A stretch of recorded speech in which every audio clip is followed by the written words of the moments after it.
Well, it's finally happening, everyone. On my first build of a Savi's Workshop lightsaber from Galaxy's Edge. But before we get to that, be sure to subscribe and ring the bell so you can keep up to date with the Trail of Adventure. That being said, roll the intro.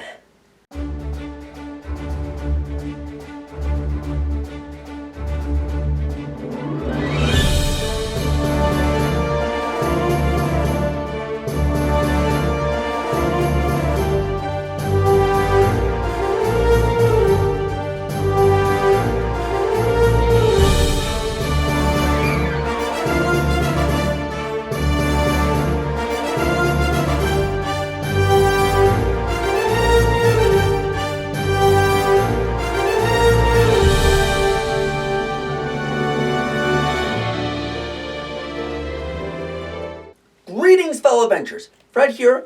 Welcome to LARP Saga. And last December, I showed you my Savi's Workshop lightsaber chassis and blue kyber crystal, all along with my Jedi gear set. But now I have a selection of Savi's Workshop scrap metal that can be used to build a lightsaber. Thanks to an awesome smuggler on the Galaxy's Edge Discord server known as Makes. So if you guys are ever wanting a piece of Galaxy's Edge merch and need to and aren't going to be visiting Galaxy's Edge either Batu East or West anytime soon, he's your best guy, as among other people on the Discord server. I'll link the Galaxy's Edge Discord down below so you can join up too. And if you meet Makes, tell him Fred sent ya. And without further ado, let's open this scrap metal.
So when you go to Savi's Workshop, you are given a presentation on the brief history of lightsabers, kyber crystals, and the different characters who used each color. Some from the movie, some from the Clone Wars / Rebels. And you are presented with the option of 4 different kyber crystal colors. blue like I chose, but there's also green, red, and purple, all available for you to choose from. You choose your lightsaber scrap metal theme based on the themes shown when you make your reservation, and you are given in one of 4 pins that signify what kind of lightsaber you're building, and that will be what the gatherers will use to identify what scrap metal to get for you.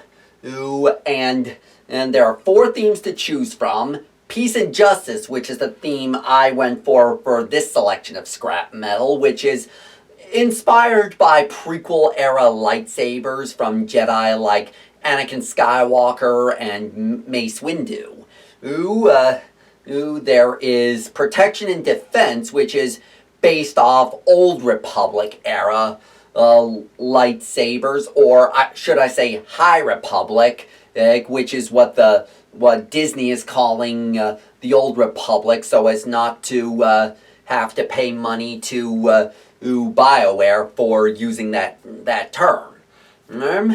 And there is also Elemental Nature, which is based on more natural materials such as bone, leather, wood, and a sick rancor tooth to be used as a pommel. Reminds me of my days with my first endgame lightsaber in Star Wars The Old Republic, which had a similar pommel design. And finally, there is Power and Control, which is based off a minimalist and pragmatic aesthetic inspired by the Sith. So with the gist of how you get to build your lightsaber at Savi's workshop out of the way, let's construct this saber here.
So now we have the lightsaber built, let's fire it up!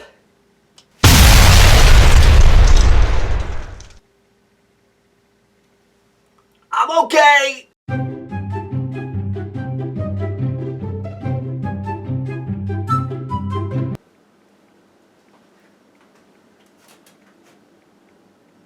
Fred, what are you doing?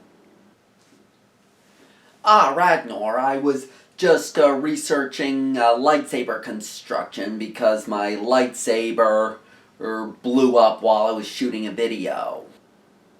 And you didn't think to ask me about it? Give me a sec. I've got a book that features some content about that. Here we are. Is that? Yep, that it is. May I? Go right ahead. I brought it out for you to look up the information you required.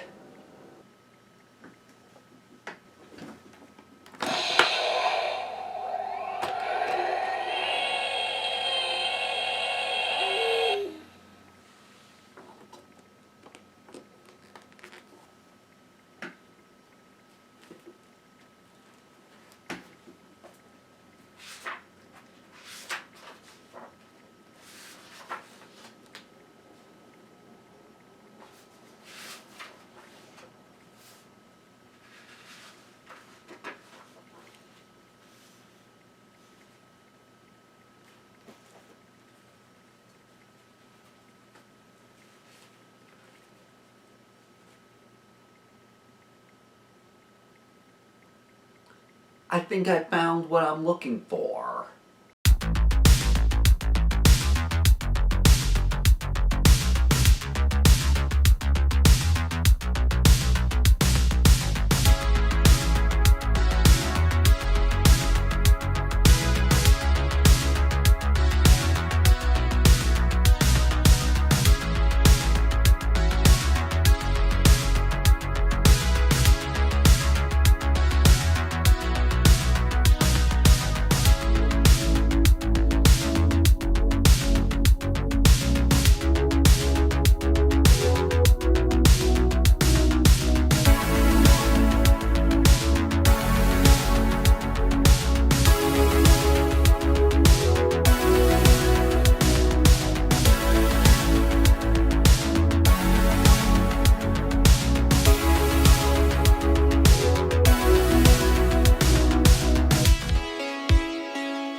Okay, so through examining the schematics in the Jedi Path book that Rador had in his possession, I was able to figure out that the reason this thing blew up last time was due to faulty power cells, and I've got some new power cells and reconfigured the wiring in this lightsaber, and so let's try it again.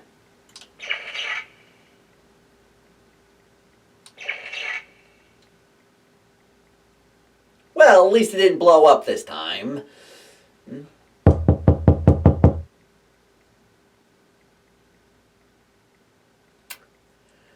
I gotta check that.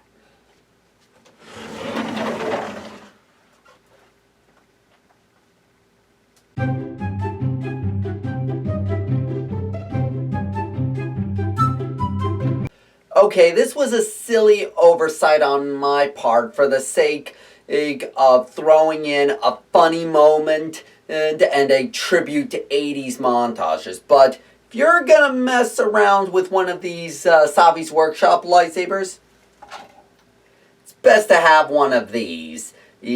While this isn't the 31-inch blades that you get at Savi's Workshop when you construct one of these at the park, or this one here is a 36-inch blade that is available at Doc Ondar's Den of Antiquities.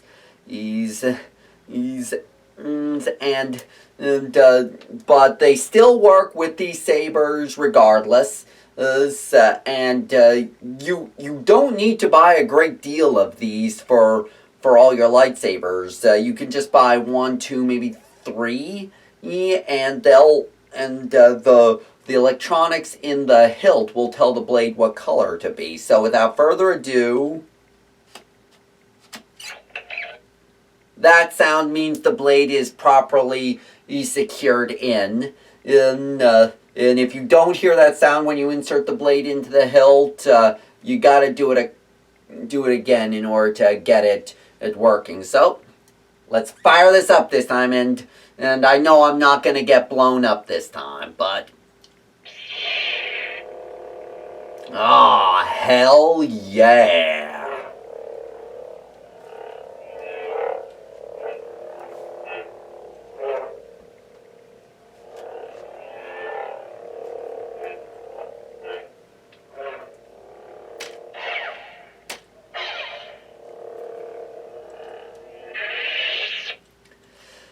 That was awesome.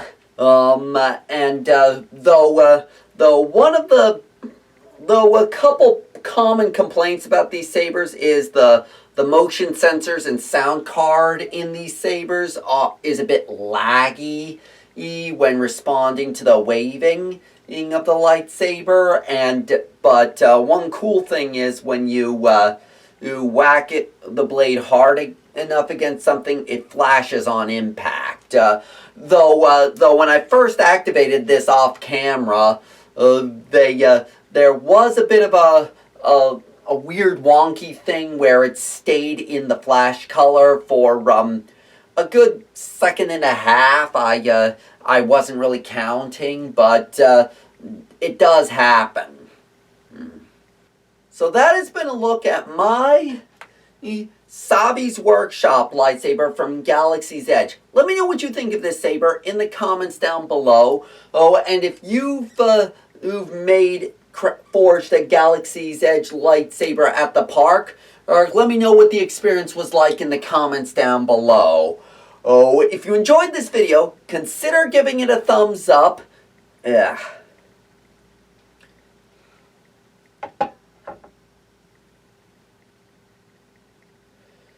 So that's been a look at my first Galaxy's Edge lightsaber. Let me know what you think of this saber in the comments down below. Oh, and if you've forged a Savi's Workshop lightsaber at the park yourself, let me know what you thought of the experience down below as well.